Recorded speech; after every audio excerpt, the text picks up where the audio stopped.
ओम शांति। ओम शांति। ओम शांति।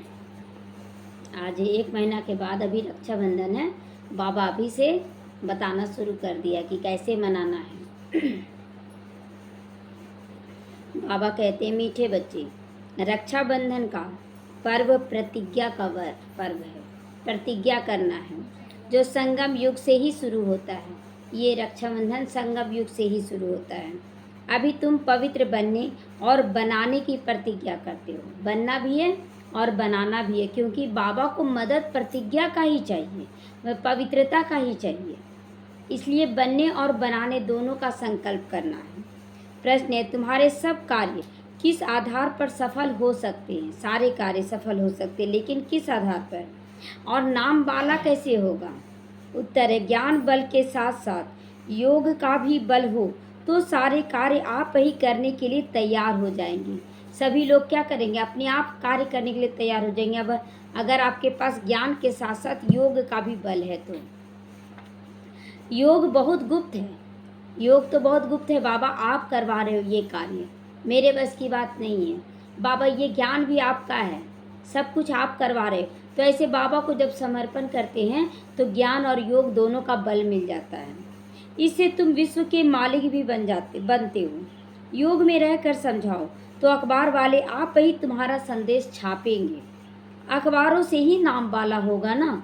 धीरे धीरे क्या, अभी तो खैर न्यूज़ चैनल बहुत सारा मीडिया सब कुछ आ गया है, सब जगह ब्रह्मा कुमारी का, लेकिन अभी भी और नाम वाला करना है। तो बाबा कहता है ये सब जो है सोशल मीडिया, ये सब हमारे बाबा का नाम वाला करेंगे। इससे बहुतों को संदेश आप ही मिल जाता है। ओम शांति। आज बच्चों को रक्षाबंधन पर ही समझाते हैं बाबा, क्योंकि अब नज़दीक आ रहा है ना रक्षाबंधन, इसलिए पहले से समझा रहे हैं। बच्चे राखी बांधने के लिए जाती हैं। अब जो चीज़ होकर जाती है उसका फिर पर्व बनाते हैं। संगम युग पर हम जब ये सब कुछ करते हैं और यही द्वापर से फिर पर्व का रूप ले लेता है। बाबा कहते हैं कि यह बच्चों को मालूम है।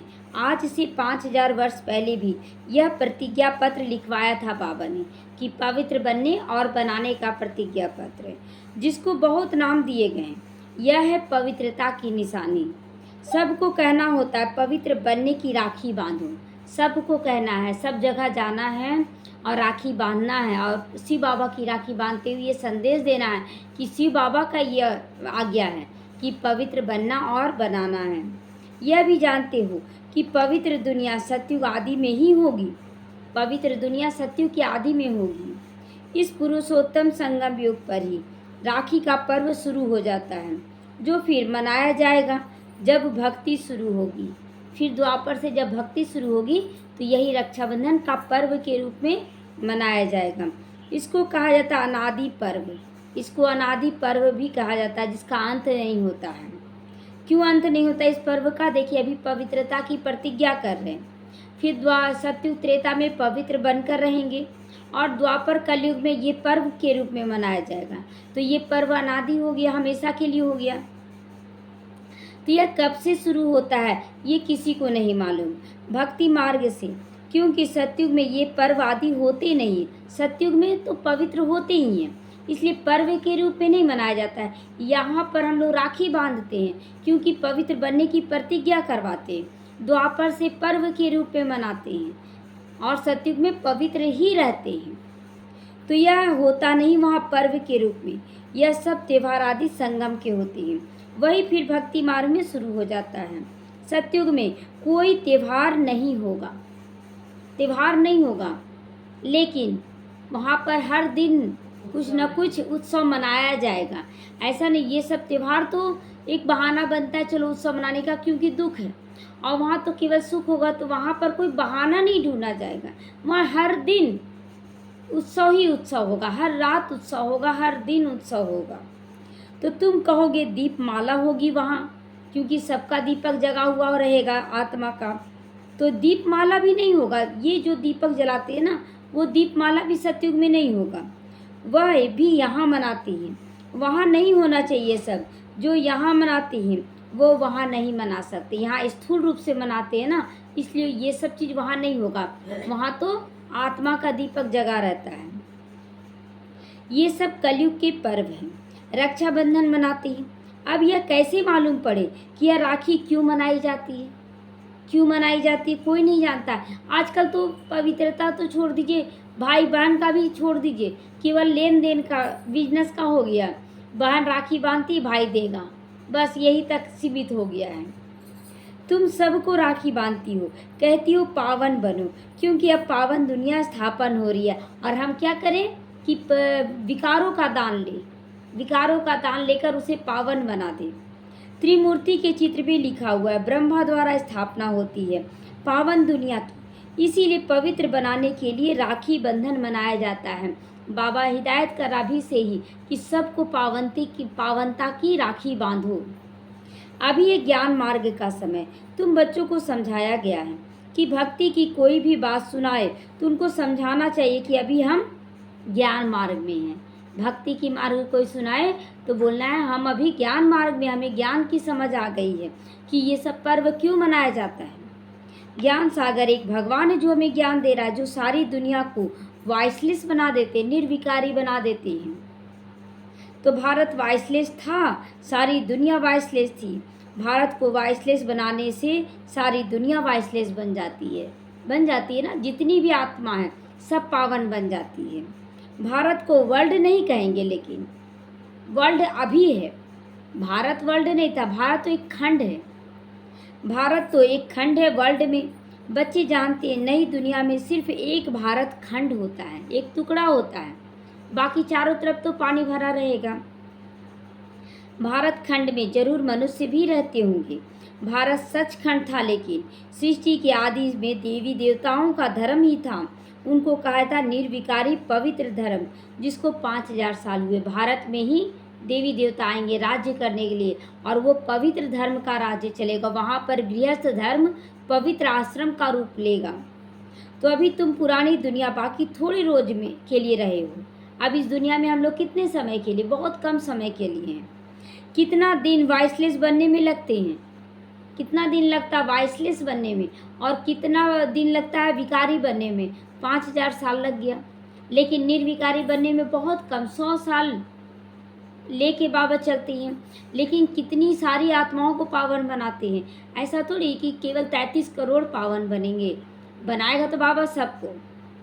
तो टाइम तो लगता है ना, इसलिए 100 साल बाबा लेकर आते हैं। वहाँ भी पवित्र बनने का यहाँ भी पवित्र बनने का पुरुषार्थ करते हैं। सबसे बड़ा उत्सव यही है। बाबा सबसे बड़ा उत्सव का नाम दे रहा है रक्षाबंधन को, क्योंकि पवित्र बनने की प्रतिज्ञा कराई जाती है। प्रतिज्ञा करनी चाहिए, बाबा हम पवित्र जरूर बनेंगे। बाबा से प्रतिज्ञा करनी है कि हम पवित्र जरूर बनेंगे। यह उत्सव सबसे बड़ा समझना चाहिए। सब पुकारते भी हैं परमपिता परमात्मा, यह कहते हुए भी परमात्मा बुद्धि में नहीं आता। कहते जरूर है भगवान आओ, पतित पावन आओ, लेकिन ये बुद्धि में नहीं आता है कि परमात्मा आएंगे तो पतित से पावन बनाएंगे। पावन क्या होता है ये सब नहीं जानते हैं। तुम जानते हो परमपिता परमात्मा आते हैं जीव आत्माओं को ज्ञान देने के लिए। केवल आत्मा को ज्ञान देंगे? क्यों नहीं ज्ञान देंगे? आत्मा कैसे बिना शरीर के? हाँ, जीव आत्मा को ज्ञान देते हैं, क्योंकि शरीर में रहते ही ना हम सुन सकते हैं। तो आत्मा परमात्मा लग रहे बहुकाल, सुंदर मेला बन गया जब सतगुरु मिला दलाल। तो क्योंकि शिव बाबा निराकार है, आखिर कोई तो मीडिएटर चाहिए ना। तो यह मेला इस संगम युग पर ही होता है। कुंभ का मेला भी इसी को कहा जाता है। कुंभ का मेला इसी में कहा जाता है। शरीर के द्वारा आत्मा और परमात्मा का मिलन हो रहा है। शरीर सामने दिख रहा है, लेकिन शरीर का मिलन नहीं हो रहा, जो हर 5000 वर्ष के बाद एक ही बार होता है। वह पानी में स्नान करने के लिए मेला लगाते हैं, अनेक बार मनाते आए हैं।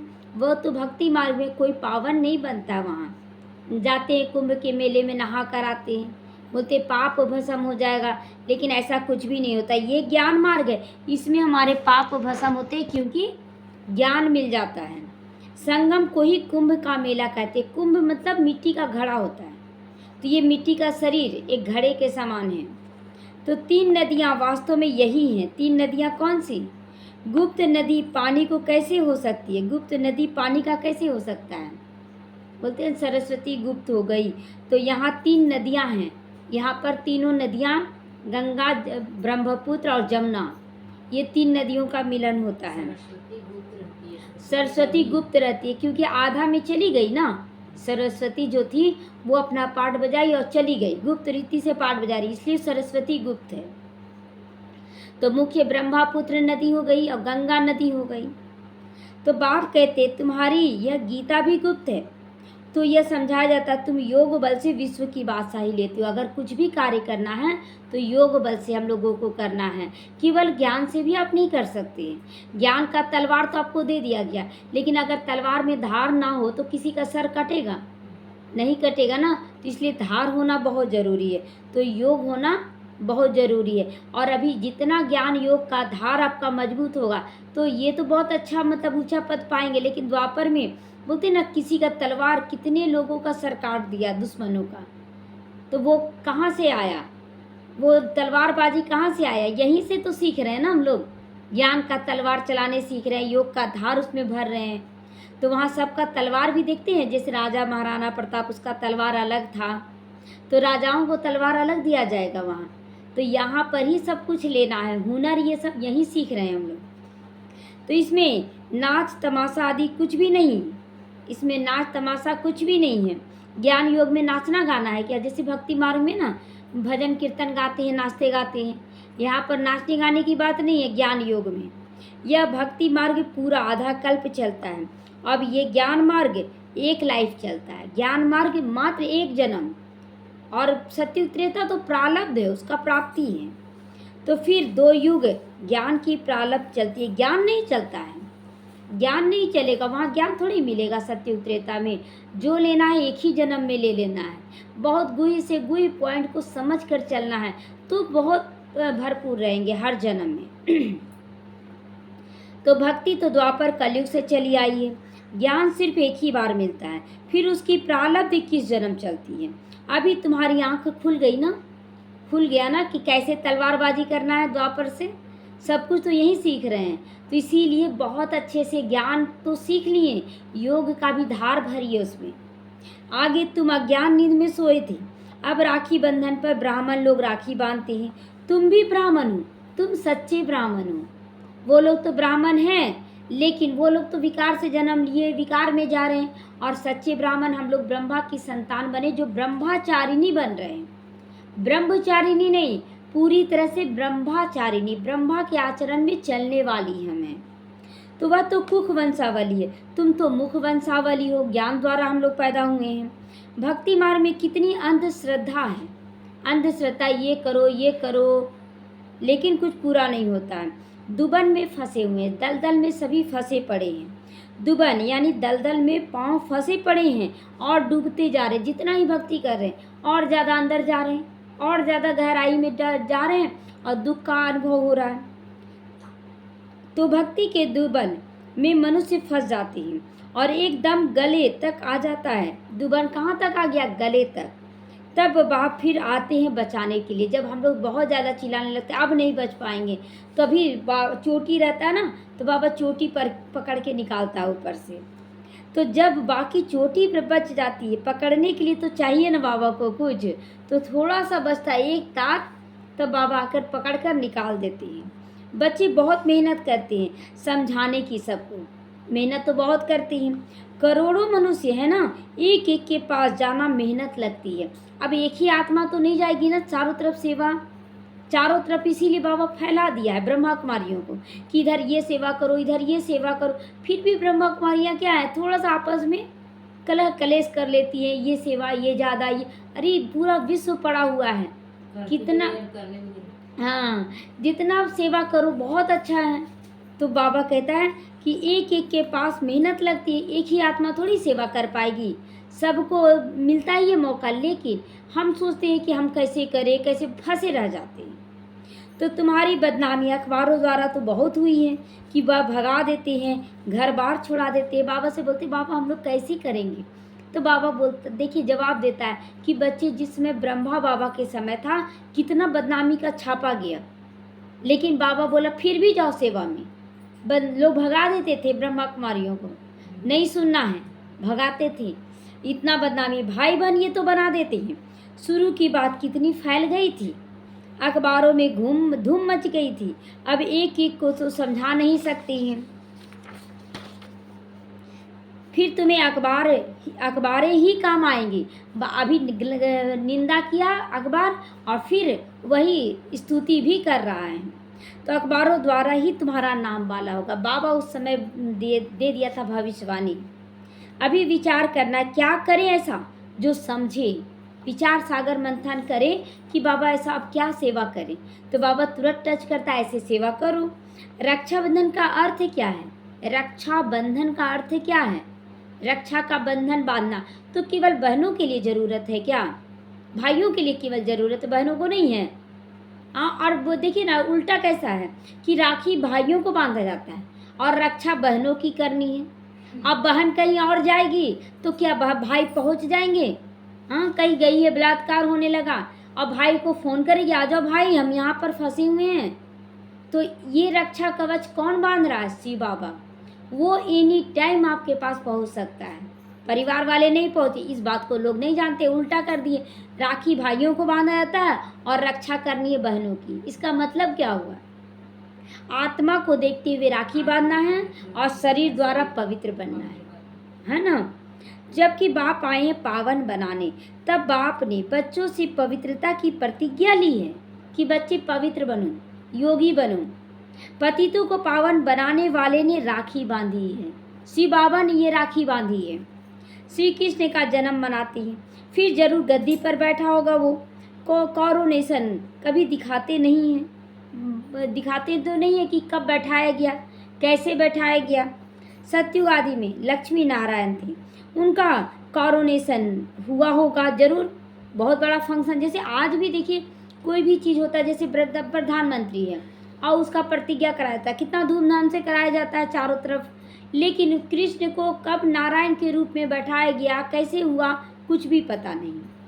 प्रिंस का जन्म मनाते हैं, प्रिंस का जन्म मनाते हैं, कृष्ण का जन्मदिन मनाते हैं। फिर कॉरोनेशन कहाँ गया? लक्ष्मी नारायण बने उसका तो किसी को पता नहीं। और इसी कारण से क्या करते हैं, लक्ष्मी नारायण को अलग, राधा कृष्ण को अलग, सीताराम को अलग, तीनों को अलग अलग करके मंदिरों में बैठा देते हैं। दिवाली पर कॉरोनेशन होता है, बहुत ज़्यादा भभका होता है। वह है सत्यु का भभका, ये है दीपक का भभका, लाइट का भभका। और उस समय सत्यु का भभका रहेगा, पूरा प्रकृति सतो प्रधान रहेगी। संगम की जो बात है वहाँ नहीं होगी, यहाँ संगम पर जो करते हैं वो सत्युग में नहीं, और सत्युग में जो होगा वो तो चारों युगों में नहीं होगा। तो घर घर में रोशनी यहाँ होने की है, वहाँ दीपमाला आदि नहीं मनाते हैं। वहाँ तो आत्माओं की ज्योति जगी रहती है, सब आत्माओं की ज्योति जगी रहती है। लाइट ही लाइट वहाँ चारों तरफ रहेगा। कौन सी लाइट रहेगी? पवित्रता की लाइट रहेगी, सतो प्रधानता की लाइट रहेगी। तो वहाँ फिर कॉरोनेशन मनाया जाता है, न कि दीपमाला। वहाँ फंक्शन रोज़ मनाया जाएगा, क्या दिन क्या रात, दिन रात वहाँ फंक्शन ही होगा। लेकिन दीपमाला, दीपक नहीं जलाया जाएगा। जब तक आत्माओं की ज्योति नहीं जगी है तो वापस नहीं जा सकते हो। जब तक आत्मा का ज्ञान नहीं मिला और आत्मा का स्थिति, आत्मिक स्थिति में आप नहीं आए, कोई भी विकारों में आप फंसे हैं, तो तब तक बाबा आपको नहीं ले जाएगा। बाबा बोला है कि जब बच्चे खुद बोलेंगे अब ले चलो बाबा, अब नहीं रहना है, तब बाबा आकर आपको संभालेगा, ऐसे नहीं संभाल लेगा। तो अब ये सब पतित हैं, उसको पावन बनाने के लिए सोच करना है। सोच करना क्या है कि कैसे किसी को ज्ञान दें। बच्चे सोच कर जाते बड़े बड़े आदमियों के पास, बच्चों की बदनामी हुई अखबारों द्वारा, फिर नाम भी इन्हीं के द्वारा होगा। सोचना नहीं है कि लोग क्या कहेंगे, हमें तो बस अपना कार्य करते चले। बाबा ने कहा है हमें कर लेना है, बस इससे ज़्यादा कुछ सोचना नहीं। कैसे होगा, क्या होगा, बाबा कराएगा। थोड़ा पैसा दो, अच्छा डालेंगे। अखबारों के लिए बाबा कह रहा है कि अगर थोड़ा सा पैसा दे देने से अखबारों में अच्छा डालते हैं। अब तुम पैसे कहाँ तक दोगे, ये भी बात है, कहाँ तक देंगे पैसे। पैसा देना भी रिश्वत हो जाता है, ये भी तो गलत होगा ना। पैसा देंगे तो बेकायदे हो जाता है। आजकल रिश्वत के बगैर काम भी नहीं होता है। रिश्वत के बगैर। तुम भी रिश्वत दो, वो लोग भी रिश्वत दे। अच्छा, दोनों में क्या अंतर रह जाएगा? अगर रिश्वत देकर ही हमें काम कराना है तो फिर दोनों में क्या अंतर? वो भी खराब, हम भी खराब हो गए।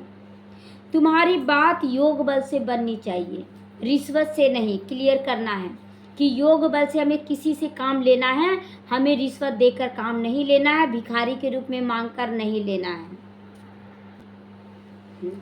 योग बल इतना होना चाहिए जो तुम कोई के से भी काम करा सको। हमारा योग बल इतना पावरफुल होना चाहिए कि कोई भी हमारा काम करने के लिए तैयार स्वतः ही हो जाए, हमें जिद करना ना पड़े। भू भू करते रहना उनके पास जाकर, ज्ञान का भू भू करना है। ज्ञान का बल भी तुम्हारे पास है। इन चित्रों आदि में ज्ञान बहुत है। योग गुप्त करना है, योग गुप्त। आखिर किसी आत्मा को दृष्टि देंगे, शक्ति भरेंगे तो वो तो गुप्त है ना। तो अपने को आत्मा समझकर बाप को याद करना है, बेहद का वर्षा लेने के लिए। बेहद के बाप को गुप्त रीति से याद करना है। वह है ही गुप्त जिससे तुम विश्व के मालिक बनते हो। कहाँ भी बैठ तुम याद तो कर सकते हो ना। ऐसा थोड़ी है कि आप सेंटर में ही बैठ के याद कर सकते या बाबा के फोटो के पास ही याद कर सकते हैं। आप कहीं भी हैं बाबा को याद कर सकते हैं। सिर्फ यहाँ बैठकर योग नहीं साधना है, सेंटरों में बैठ नहीं जाना है कि योग साध रहे हैं और काम आपका ऐसे ही बनेगा। आपको जाना भी तो पड़ेगा और जहाँ जाएंगे बाबा को साथ लेकर जाना है। तो ज्ञान और याद दोनों सहज हो जाए, चलते फिरते बोलते करते सब कुछ बाबा को याद करना है। सिर्फ 7 दिन का कोर्स लिया, बस सबको यही बोलना है 7 दिन का कोर्स करो, समझो क्या है और छोड़ देना है। बाबा उसको क्या करवाएगा बाबा पे छोड़ देना है। जास्ती दरकार नहीं है, बाबा क्लियर कर रहा है। देखिए जास्ती हम लोगों को किसी को जोर जबरदस्ती नहीं करना है। जो कर रहा है चलो बाबा देख रहा है ना, बाबा कराएगा। फिर तुम जाकर औरों को आप समान बनाओ। बाप ज्ञान का शांति का सागर है ना। यह 2 बातें ही मुख्य हैं। बस बाबा कह रहा है ये 2 बातें ज्ञान और योग सिखा देना है। धारणा और सेवा बाबा करवाएगा। तो इनसे तुम शांति का वर्षा ले रहे हो। याद भी बड़ी सूक्ष्म है ना, याद बहुत गुप्त भी और सूक्ष्म भी है। तुम बच्चे भल बाहर से चक्र लगाओ, बाप को याद करो। पवित्र तो बनना है, दैवी गुण भी धारण करना है। कोई भी अवगुण नहीं होना चाहिए। सबसे पहले मन का अवगुण अगर किनारा कर देना तो मन इतना शक्तिशाली जो तन का पवित्रता अपने आप आ जाएगा। तो काम का भारी अवगुण है। काम विकार बाहर से लोग त्याग देते हैं, अंदर से काम विकारी बने रहते हैं। उसका शरीर ऐसा है, उसका ये ऐसा है, वो क्या फ़ायदा वैसा। आज जो सन्यासी लोग पकड़ा रहे हैं ना, बहुत सारे सन्यासी लोग पकड़ाए हैं कि बाहर से तो सन्यासी ले लिए और अंदर से विकारी बने हुए थे। तो कितने पकड़ाए। तो बाबा कहता ये काम सबसे बड़ा अवगुण है। बाप कहते तो अब तुम पतित मत बनो, अब पतित नहीं बनना है। भले स्त्री सामने हो, तुम अपने को आत्मा समझकर मुझ बाप को याद करो, देखते हुए भी ना देखो। तो हम तो अपने बाप को याद करते हैं, वह ज्ञान का सागर है। तुमको आप समान बनाते हैं तो तुम भी ज्ञान का सागर बनते हो। इसमें मूंझना नहीं चाहिए। वह तो परम आत्मा है ना, वो तो परमात्मा है, परम धाम में रहते, इसीलिए परम कहा जाता है। वह भी तुम भी रहते हो, वहाँ तुम भी रहते हो, परम धाम में हम लोग भी रहते हैं। लेकिन वो परमात्मा क्योंकि वो कभी पतित नहीं बनता है, जन्म मरण में नहीं आता है। और हम लोग जन्म मरण में आते आते पतित बन जाते हैं। तो वो परमात्मा और हम आत्मा रह जाते हैं। अब नंबरवार पुरुषार्थ अनुसार तुम ज्ञान ले रहे हो, पास विद ऑनर हो जाते हो, पास विद ऑनर बन जाते हैं। 8 की पास विद ऑनर बनती है ना, तो हम लोग भी बनना है, हम लोगों को भी बनना है। हर जगह माला तो फेरा जाता है ना, ऐसे तो पूरे विश्व में 8 की माला होगी, लेकिन हर जगह सेंटरों में 8 बच्चा ऐसा तैयार करना जो पास विद ऑनर हो। उनको कहेंगे पूरा ज्ञान सागर बने हैं। बाप भी ज्ञान का सागर, तुम भी ज्ञान का सागर। तो 8 की माला तैयार करनी है ना हम लोगों को भी। आत्मा कोई छोटी बड़ी नहीं होती, परमात्मा भी कोई छोटा बड़ा नहीं होता। ये जो कहते हैं हजारों सूर्य से तेजोमय, ये सब गपोड़े हैं, गपोड़े स्थिति है, ये लाइट नहीं। बुद्धि में जिस रूप से याद करते हो वो साक्षात्कार करवा देते। बाबा भी क्या करे, अब बाबा को आने का है ही नहीं परम धाम से बीच में। और बच्चे बोलते हजारों सूर्य से तेजोमय भगवान है, बाबा आ जाओ दिखाने के लिए। तो बाबा क्या करेगा, लो ऐसा ही साक्षात्कार करा देते हैं कि कभी हम शांत हो जाओ, अभी तो हम नहीं आ सकते हैं। तो इसमें समझ चाहिए, आत्मा का साक्षात्कार व परमात्मा का साक्षात्कार बात एक ही है, एक ही जैसा लाइट है, ऐसा नहीं बहुत ज़्यादा लाइट है, नहीं।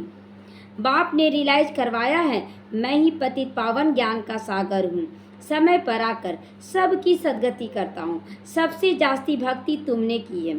फिर बाप तुमको चढ़ाते भी हैं बहुत, पढ़ाते भी हैं बहुत।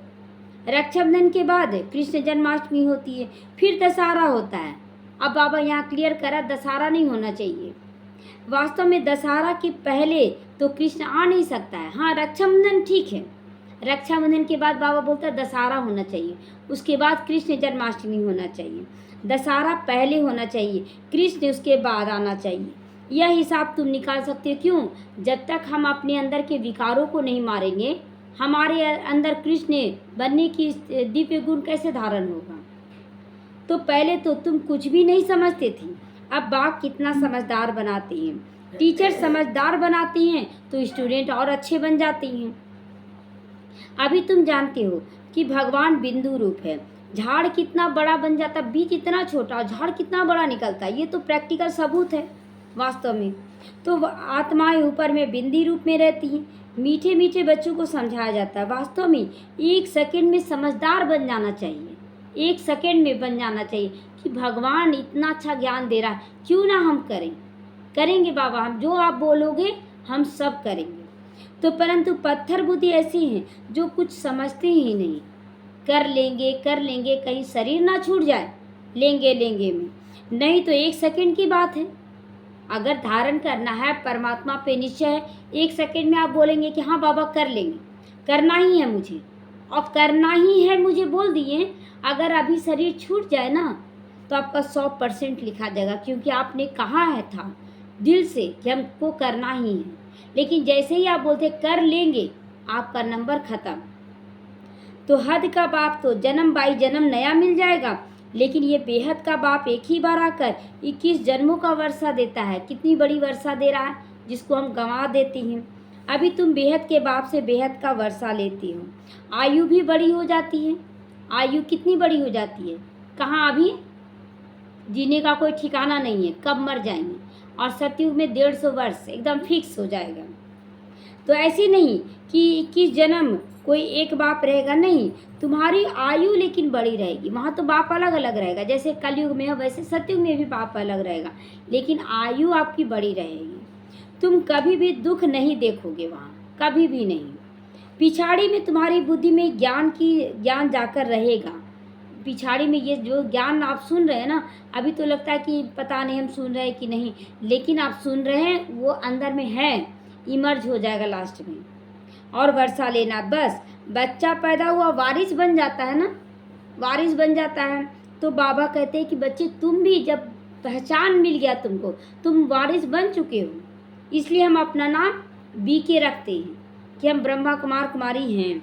बाप को जाना तो बस बाप है मेरा। वर्षे को याद करो, बाप को जान लिया ना कि कौन है हमारा बाप, तो बाप और वर्षे को याद करो, दैवी गुण धारण करो, देने का संस्कार धारण करना, दिव्यता को धारण करना है। बाप और वर्षा कितना सहज है ना, बाप को याद करना। पहले भक्तिमान में कितना मेहनत करते थे, और अभी तो बाबा को याद करना बहुत सहज हो गया। तो वर्षा भी सहज हो गया, एकदम अधिकारी से बोलते क्या, मैं हूँ, मैं पद्मा पदम भाग्यशाली हूँ, तो मेरा भाग्य बन गया, कितना सहज है। तो अब एम ऑब्जेक्ट भी सामने खड़ा, उसी लक्ष्य को प्राप्त करो। अब बच्चों को विचार करना चाहिए, हम अखबारों वालों को कैसे समझाएं, त्रिमूर्ति भी देना पड़े, क्योंकि समझाया जाता है ब्रह्मा द्वारा स्थापना। तो ब्राह्मणों को पावन बनाने बाप आया है, इसीलिए राखी बंधवाती है। पतित पावन, भारत को पावन बना रहे, हर एक को पावन बनाना है। ये कर्तव्य किसका है कर्तव्य पावन बनाने का? हमारा कर्तव्य। शिव बाबा तो हमारे द्वारा करवा रहा ना, तो हमारा कर्तव्य है कि हमें सब जगह जाना है, सबको बताना है, क्योंकि अब पावन दुनिया स्थापन होती है। अभी तुम्हारे 84 जन्म पूरे होते हैं। जिसने बहुत जन्म लिए होंगे वही अच्छी रीति समझेंगे कि खुद भी पावन बने और दूसरों को पावन बनाना है। पिछाड़ी में आने वालों को इतनी खुशी नहीं होगी क्योंकि भक्ति कम की है ना। भक्ति का फल देने बाप आता है। अब हम पिछाड़ी के हैं कि शुरुआत के कैसे पता चलता है? जिसका भक्ति बहुत ज़्यादा हुआ है वो 1 सेकंड में बोलेगा हमको सब कुछ कर लेना है, रुकना नहीं है बाबा, हमको तो सब कुछ करना है, और करते चले जाएंगे। आप लास्ट सो फर्स्ट बन जाते हैं और बहुत बच्चे बहुत समय से नहीं बन पाते हैं। तो भक्ति किसने जास्ती की है यह भी अब तुम समझ सकते हो। कौन ज़्यादा किया भक्ति? पहले नंबर में तुम आए हो, तुमने ही अव्यभिचारी भक्ति की है। तुम भी अपने से पूछो हमने जास्ती भक्ति की कि कम? ज़्यादा भक्ति किए हैं, इसीलिए अच्छे से धारणा ज्ञान को अच्छी तरह से समझ रहे हैं, योग युक्त होकर आगे बढ़ रहे हैं। तो ये है प्रैक्टिकल सबूत कि हम भक्ति बहुत ज़्यादा किए हैं। अब भक्ति करने का मन नहीं करता है, लेकिन भक्ति से घृणा भी नहीं करते हैं क्योंकि भक्ति से ही फल मिला है ना।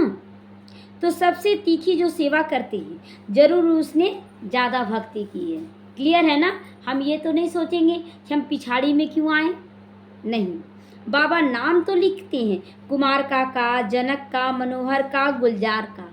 कुमार का दादी प्रकाश मणि, दादी जानकी, मनोहर इंदिरा दादी, दादी गुलजार। नंबरवार तो होते हैं ना, यहाँ नंबरवार बिठा नहीं सकती। तो विचार करना रक्षाबंधन का अखबार में कैसे डालें। ये बाबा अभी से दे दिया होमवर्क कि अब अखबारों में हम कैसे डालें। वह तो ठीक है, मिनिस्टर आदि के पास जाते हैं, राखी बांधते, परंतु पवित्र तो नहीं बनते हैं ना। हमें पवित्रता में भी लाना है। तुम कहते हो पवित्र बनो तो पवित्र दुनिया स्थापन हो जाए। 63 जन्म तो विकारी बने, अब बाप कहते ये अंतिम जन्म पवित्र बनो। खुदा को याद करो, तुम्हारे सिर पर जो पापों का बोझा है वो उतर जाएगा। बहुत ही क्लियर समझाना है। अच्छा, मीठे मीठे सीखी लदे बच्चों प्रति माता पिता बाप दादा का याद प्यार और गुड मॉर्निंग। रूहानी बाप की रूहानी बच्चों को नमस्ते। हम रूहानी बच्चों की रूहानी माता पिता बाप दादा को याद प्यार गुड मॉर्निंग नमस्ते। शुक्रिया बाबा, शुक्रिया। धारणा के आज मुख्य सारे पास विद ऑनर बनने के लिए बाप के समान ज्ञान का सागर बनना है। पास विद ऑनर बनने के लिए ज्ञान का सागर के समान मास्टर सागर बनना है। कोई भी अवगुण अंदर है तो उसकी जांच करके निकालो।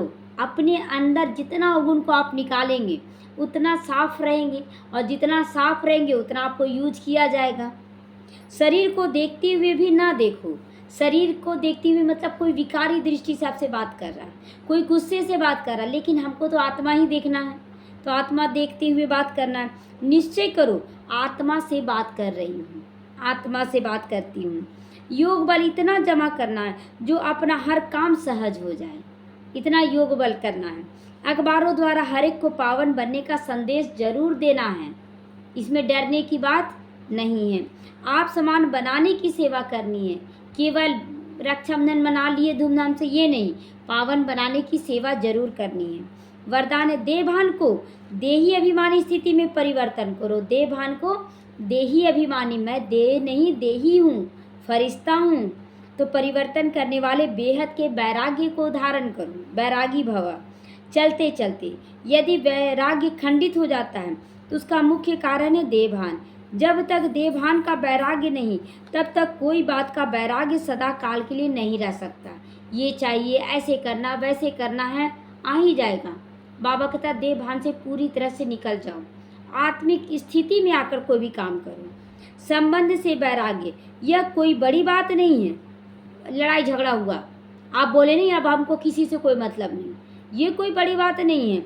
बाबा कहता है वह तो दुनिया में कईयों का वैराग्य आ जाता है लड़ाई झगड़ा करके, लेकिन यहाँ देहभान के जो भिन्न भिन्न रूप हैं उन्हें जानकर देहभान को देही अभिमानी स्थिति में परिवर्तन कर देना, यह विधि है बेहद का वैराग्य लाने का। तो बेहद का वैराग्य माना जो निंदा कर रहा उसको भी हम अपना मित्र बना लें, उसको भी शुभभावना शुभकामना देते रहें, क्योंकि जो देंगे वही पद्मा गुना मिलेगा। जो दे रहा, हमें ग्लानि कर रहा, हमारी निंदा कर रहा, गाली दे रहा, वो अपना भाग्य जमा कर रहा है, हम उसको आत्मा देखते हुए करें। स्लोगन है संकल्प रूपी पांव मजबूत हों। कल भी बाबा दृढ़ता पर चलाया, आज भी बाबा कह रहा संकल्प रूपी पांव मजबूत हो। जो भी संकल्प करते उसको पूरा करो। तो काले बादलों जैसी बातें भी परिवर्तन हो जाएगी। जो काले बादल रूपी पर है बादल परिस्थिति, वो भी परिवर्तन हो जाएगा। ओम शांति।